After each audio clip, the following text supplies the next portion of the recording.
Ya kalau tanggapan saya, kalau memang itu suatu keputusan ya memang harus dipenuhi oleh UGM, ya pasti akan dipenuhi. Ini kan mereka kan nggak mau RJ, nggak mau SP3, ya maunya harus dibatalkan ya. Itu kan kehendak mereka. Laporan Pak Jokowi ya saat ini on the track.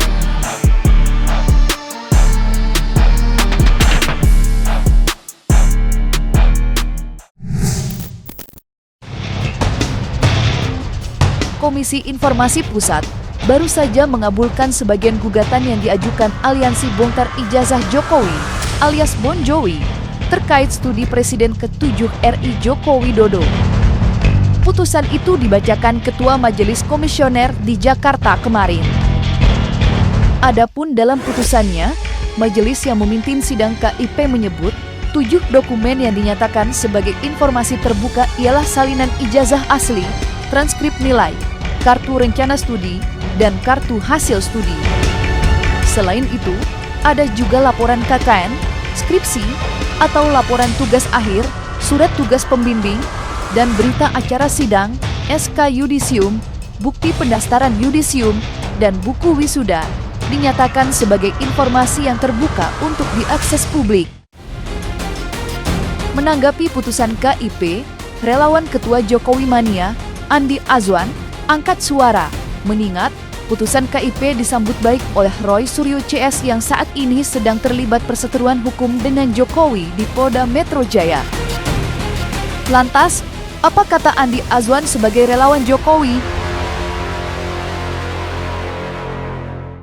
Saya mengapresiasi ini kemenangan publik ya, bahwa apa yang misterius itu ada perintah majelis UGM yang selama ini tertutup itu harus membuka diri dengan membuka seluruh dokumen. Oke. Jadi seluruh dokumen yang ada tadi disebutkan 20 dokumen yang diminta Bon Jovi itu wajib harus diserahkan. Kecuali yang tidak ada. Nah ini yang menarik. Yang tidak dalam penguasanya. Saya nanti Pak Lukas dengan Bu Deni yang tambahkan gitu ya. Ada satu hal yang sampai hari ini menjadi misteri.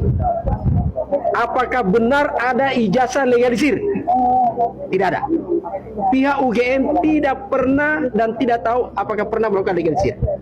Tidak dalam penguasaan UGM. Yang selama ini kita ributkan adalah karena tidak ada tanggal dan stempelnya berwarna berbeda. Pasti kita pengen ekspresi mengedepankan estetika. jelas tadi mendengarkan. Ya kalau tanggapan saya, kalau memang itu suatu keputusan ya memang harus dipenuhi oleh UGM, ya pasti akan dipenuhi. Buat kita sih nggak ada masalah, kan semua itu kan sudah ada semua rekornya kok, yang merupakan salah satu dari barang bukti, dari beberapa barang bukti ya dari 700 itu, ya itu kan diantaranya kan yang dimintakan oleh mereka gitu, ya kan? Ya cuma ya menurut saya ini banyak sekali yang akan mereka lakukan ya, serangan-serangan itu ya, karena ini kan belum P21 seperti itu. Jadi kejar-kejaran aja nih sebetulnya. Ya kan? Jadi buat kita sih ya kita ikuti saja seperti apa gitu kan. Ini kan bukan pihak Jokowi, kan UGM yang digugat oleh mereka untuk itu. Kan saya bilang tadi bahwa ini kan beberapa dari barang bukti ya kan, yang 700 sekian itu, yang mereka kan mencari celah ya untuk bisa memperpanjang nih permainan gitu loh ya, bisa diubek lagi, diutak-atik lagi dan sebagainya gitu. Ini yang mereka lakukan untuk itu ya. Makanya kalau sudah P21 kan sudah ranahnya kejaksaan ya kan. Nah inilah yang menurut saya buat mereka ini ya kalau katakan karena bermacam-macam cara ya, jadi ada suatu penghiburan dari mereka menangkip seperti ini gitu ya kan. Kalau kita lihat ya, kata misalnya Bonatua mendapatkan yang namanya ijazah, fotokopi ijazah yang dilegalisir, ini kan jelas malah memperkuat bahwa ijazah Pak Jokowi itu asli. Ini kan saya bilang, ini mereka ini kan bermacam-macam cara kan mereka lakukan. tidak akan puas untuk itu sampai diketahui bahwa Pak Jokowi itu ada salahnya gitu. Ibaratnya begitu. Yang menarik kalau buat saya adalah ya dipercepat aja di pengadilan tarungnya gitu loh. Itu akan lebih elegan lah. Lebih bagus daripada membuat lagi cerita-cerita ya kan yang nanti itu ingin mempengaruhi publik ya yang sehingga terjadi polarisasi. Ya biar bagaimanapun mereka kan Bani Salawi, kaum yang selalu menyalahkan Jokowi untuk itu. Keluarnya putusan KIP yang mengabulkan 7 gugatan terkait ijazah Jokowi di UGM disinyalir menjadi pintu masuk bagi Roy Suryo untuk memperkuat posisinya saat ini. Mengingat Roy Suryo dan koleganya sudah ditetapkan menjadi tersangka atas laporan yang dibuat Jokowi. Dan dengan keluarnya putusan KIP yang mengabulkan sebagian gugatan, disebut-sebut akan dijadikan barang bukti tambahan oleh Roy Suryo dalam upayanya lepas dari jerat hukum atas laporan Jokowi. Lalu, bagaimana kubu Jokowi menyiasati putusan KIP yang dianggap telah menguntungkan kubu Roy Suryo Chef? Ini kan mereka kan nggak mau RJ, nggak mau SP3, yang maunya harus dibatalkan ya. Itu kan kehendak mereka. Nggak kan saya bilang, itu kan salah satu alat bukti yang akan ditampilkan nanti di persidangan. Ya kan? Mungkin aja dia lebih tahu dulu mungkin ya setelah menerima itu. Ya mempersiapkan mungkinlah pertanyaan-pertanyaan nantinya. Artinya mereka ini nggak punya barang bukti. Nggak punya barang bukti mereka ini. Makanya dia jalur apapun dia akan lakukan. Ya, dengan KIP ini dia lakukan gitu. Tapi dia nggak punya barang bukti untuk itu. Ya, apa mereka punya ijazah pembanding dari teman-teman Pak Jokowi? Kan nggak punya. Yang dia tampilkan itu selama ini ijazahnya Pak Bambang Rujito yang angkatan 79 itu. Yang dia katakan inilah adalah yang asli. Kan konyol. Kan sudah dijelaskan itu bahwasannya di UGM itu ada 4 gelombang. Kalau bicara meterai merah itu adalah di bulan Februari dan di bulan Mei.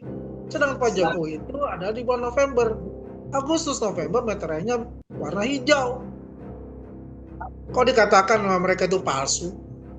Di mana gitu loh? 99,9% palsu. Ya buat kita sih nggak ada masalah lah, mau ngomong harus dibuka secara publik ya silakan saja. Gitu kan? UGM mau buka ya silakan gitu. Tinggal bagaimana kalau kita konsen kita ini adalah di kejaksaan ini P21 ini bisa segera gitu. Di tengah ramainya perbincangan mengenai putusan KIP yang mengabulkan 7 gugatan mengenai jejak kelulusan Jokowi di UGM, berembus kabar jika berkas perkara Roy Suryo CS sudah dilimpahkan Kejaksaan Tinggi sebelum disidangkan. Meski belum diketahui secara pasti mengenai pelimpahan berkas perkara, Ketua Tim Hukum Jokowi, Ade Darmawan, akan terus mengawalnya dan memastikan agar berkas perkara segera dilimpahkan kejaksaan. Lantas, sudah sejauh mana kelengkapan berkas perkara para tersangka yang dilaporkan Jokowi atas dugaan fitnah dan pencemaran nama baik? Untuk Pak Jokowi, ini pertanyaan dari Pak Jokowi kan? Betul. Untuk laporan Pak Jokowi, ya saat ini on the track, tentunya akan terus diperiksa beberapa saksi. Kemudian yang paling mendasar adalah bahwa kasus ini masih dalam tahap penyidikan. Jadi kalau ada isu-isu atau ada opini yang dibangun oleh orang-orang yang tidak bertanggung jawab, termasuk pendapat-pendapat hukum yang menyatakan bahwa hal ini sudah lewat waktu dan lain sebagainya. Penyidikan itu tidak ada masalah sebenarnya. Sepanjang penyidikan itu dibutuhkan, maka penyidikan itu bisa berlangsung sesuai dengan yang dibutuhkan. Katakanlah pemeriksaan saat ini sudah berkembang kepada teman-teman yang ikut dalam sebagai narasumber, yaitu saksi-saksi yang betul-betul melihat dan mengetahui apa narasi-narasi serta apa yang ditunjukkan kepada publik. Kemarin saya lihat apakah ini sudah dilimpahkan dalam minggu ini, harusnya sudah dilimpahkan berkasnya. Saya belum cross check lagi karena kebetulan saya masih berada di luar daerah dan tidak di Indonesia saat ini, sehingga mungkin setelah saya kembali ke Indonesia baru saya akan menyampaikan kepada penyidik sampai di mana perkembangan, yang tentunya pengiriman berkas itu kapan, ya kan, terus kemudian apakah sudah ada pihak koordinasi kepada jaksa penuntut umum atau jaksa peneliti. Dalam hal ini masih jaksa peneliti ya, karena kasus ini belum masuk ke ranah penuntutan sehingga JPU-nya belum ada, masih jaksa peneliti. Tetapi jaksa-jaksa peneliti itu bisa saja nanti menjadi jaksa penuntut umum, seperti itu. Saya melihat bahwa penyidikan ini mulai mengkerucut, sehingga saya rasa jaksa peneliti juga akan lebih leluasa, bisa lebih tegas. Dengan kata lain, harapan kami semua dari tim pendukung Bapak Insinyur Joko Widodo adalah bagaimana perkara ini bisa diputuskan segera atau diseret ke pengadilan. Dan kedua adalah jaksa penuntut umum, JPU harus berani mengambil dengan tegas untuk melakukan penahanan gitu loh. Paling tidak gini, kalau memang tidak mau dilakukan penahanan secara physically, ya lakukan penahanan kota saja. Kalau memang, tapi ini harus dilakukan penahanan. Kenapa? Karena kalau tidak dilakukan penahanan, apabila ini menjurus kepada pasal-pasal yang di atas 5 tahun, maka ini akan menjadi presiden buruk buat hukum kita ke depan, bahwa kemudian bermain-main, menarasikan, kemudian menuduh, kemudian memastikan sesuatu hal menjadi sesuatu hal yang benar atau sah menjadi tidak sah. Nah, ini adalah persoalan hukum. Beredar luasnya kabar yang menyebut berkas perkara sudah dilimpahkan, kembali menarik perhatian publik, mengingat dalam waktu yang bersamaan muncul isu jika Rizmon Sianipar akan berkunjung ke Solo untuk menemui Jokowi dan meminta restoratif justice alias RJ. Menanggapi isu tersebut, kubu Jokowi disebut-sebut siap menerima Rizmon dengan tangan terbuka dan nantinya, meski ada kata maaf, kasus hukum akan tetap berjalan.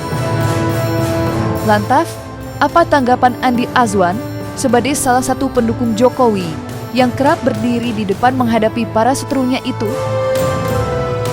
Ini kita tunggu hari-hari Rizmon mau sowan ke Pak Jokowi untuk minta maaf. Itu yang saya dapat info dari pengacara di lingkaran mereka. Pengacara mereka ya. Pengacara di lingkaran mereka ya, bukan di lingkaran Pak Jokowi.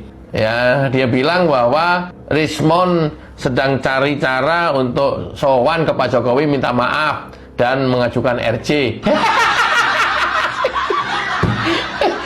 Dan ya kalau saya misalnya ada rumor, kita mendengar juga lah rumor-rumor itu bahwa Rizmon itu akan mengajukan RJ gitu kan. Ya kalau saya menanggap positif sih ya. Kalau saya secara politik saya menanggapi positif untuk itu. Tapi semua keputusan apapun itu adalah di tangannya Pak Jokowi sendiri. Ya. Teman-teman pun ya, relawan-relawan pun ya, kalau kita berbicara tentang masalah RJ untuk Rizmon, pasti mereka juga akan berpikir apakah setuju atau tidak setuju. Ya, yang jelas ini akan dikembalikan semua kepada Pak Jokowi gitu.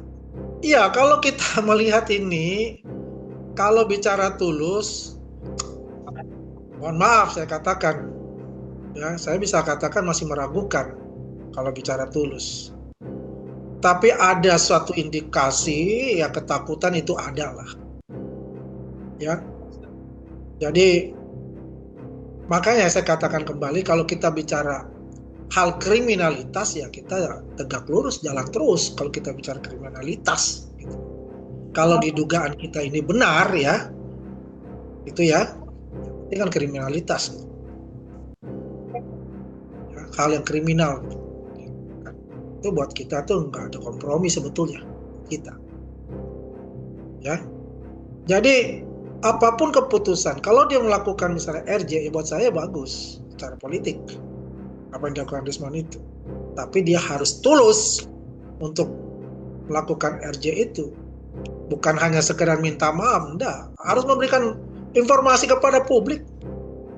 Sebagai seorang ilmuwan itu, kalau membuat suatu kesalahan, itu suatu hal yang wajar, hal yang biasa. Karena dia akan belajar dari kesalahan-kesalahan itu. Saya bisa katakan sekarang, katakanlah begini. Rismon ini hidup dalam hal berhalusinasi misalnya. Kemudian terbangun bahwa dia sadar dia itu dalam keadaan salah dalam melakukan suatu kegiatan-kegiatan meneliti ijazahnya Pak Joko. Karena itu salah, dia mengatakan mau minta maaf, mau melakukan RJ. Silakan untuk lakukan itu karena ada mekanismenya. Kalau itu dilakukan ya tidak semerta-merta ya hanya begitu saja, tidak. Harus menjelaskan juga kepada publik. Bagus, gak ada masalah. Kalau Pak Jokowi menerima gak masalah. Itu kan sudah hak pribadi manusianya gitu. Ya. Siapapun juga ya. Nabi pun sendiri juga berapa kali kalau beliau menuju masjid itu diludahin sama seorang Yahudi. Beliau tidak melawan, malah menyayangi, udah memberi makan, menyuapi. Nah memang kita sebagai manusia itu ya harus saling memaafkan dalam segala aspek untuk itu. Ya, kalau Rismon mau bertemu dengan Pak Joko ya monggo-monggo saja, tidak ada masalah untuk itu. Cuma pasti ada yang panas dingin lah kalau begitu. Santernya kabar yang menyebut Rismon berada di persimpangan jalan dengan Roy Suryo juga tak kalah menarik perhatian publik. Dari isu-isu tersebut, tidak sedikit yang beranggapan bahwa Roy Suryo akan ditinggalkan oleh para pendukungnya, termasuk rekan duetnya, Rismon.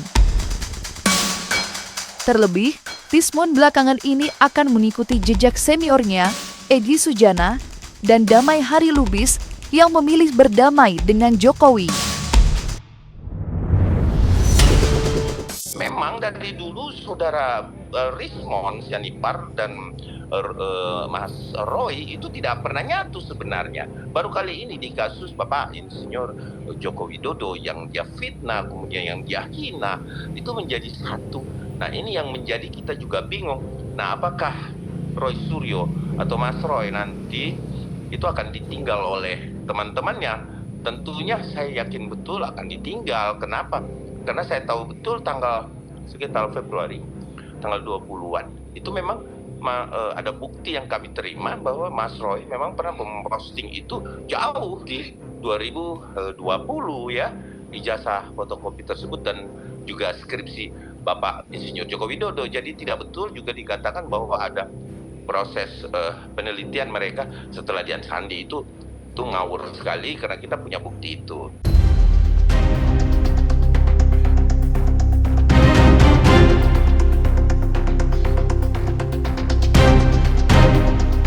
Nah, selesai sudah, Cumi Lovers. Jangan lupa untuk like, subscribe, dan juga share channel YouTube Cumi Cumi.